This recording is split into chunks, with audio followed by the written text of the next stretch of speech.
د ملي دفاع د وزیر ملا یعقوب اخوند سخت ګواښ تاجکستان او ازبکستان ته حوصله مو نوره خلاصه سول، په ځان پسې به مو حیران کړو.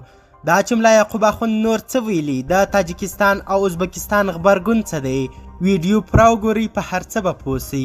سلامونه قدرمنو لیدونکو، مشال پریس چینل ته ښه راغلاست. د طالبانو دفاع وزیر له ګاونډیو هیوادونو غوښتي چې د افغانستان الوتکې ور وسپاري. د طالبانو د دفاع چارسنبال وزیر ملا محمد یعقوب مجاهد له هغو هیوادونو چې د افغانستان الوتکې پکښې دي وغوښتل چې بیرته دې افغانستان ته وسپاري. ښاغلي مجاهد د جنوري په 11 کابل کې د هوایي ځواک قومندانۍ کې د وینا پر مهال د تاجکستان او ازبکستان په ګډون ګاونډیو هیوادونو ته خبرداری ورکړ چې د افغان هوایي ځواک هغه چورلکې چې د تیر نظام د پرځېدو پر مهال دغو هیوادونو ته وړل سوي باید بیرته ورکړل سي.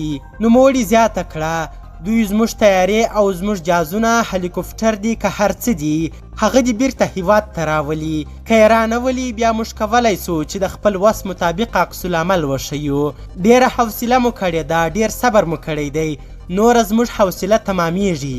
ملا محمد یعقوب مجاهد په دې وینا کې د افغان هوایي ځواک له هغو پیلوټانو او انجینرانو چې له هیواده وتلي وغوښتل چې بیرته خپل وطن ته ستانه سي او خپلو دندو ته دې دوام ورکړي. د نوموړي دغو څرګندونو ته تر اوسه د تاجکستان او ازبکستان چارواکو غبرګون نه دی ښودلی، خو د پرځېدلي افغان حکومت د ولسمشر لومړي مرستیال امرالله صالح له دغه وینا لږ وروسته پر خپل ټویټر دا د ګاونډیو هیوادونو ګواښ بللی دی.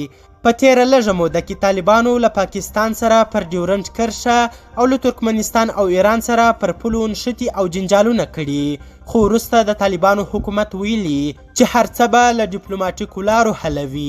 دا لومړی ځل دی چې طالبان خپل ګاونډیانو ته په دې کچه تونده ژبه کاروي او خبرداری ورکوي. بل پلو د طالبانو لوی درستیز مولوي فصیح الدین فطرت ویلي دوی هڅه کوي چې د خپلو پوځیانو شمیر 1.5 ته ورسوي. د افغانستان ملي تلویزیون د ښاغلي فطرت له خولې ویلي چې دوی لا د مخه 80,000 سرتیري روزلي دي. طالبانو تر دې مخکې ویلي وو چې اسلامي پوځ به په راتلونکي 2 کلونو کې بشپړ سي. قدرمنو لیدونکو، تاسې د ملي دفاع سرپرست وزیر ملا یعقوب اخوند دغو څرګندونو ته څه نظر لرئ؟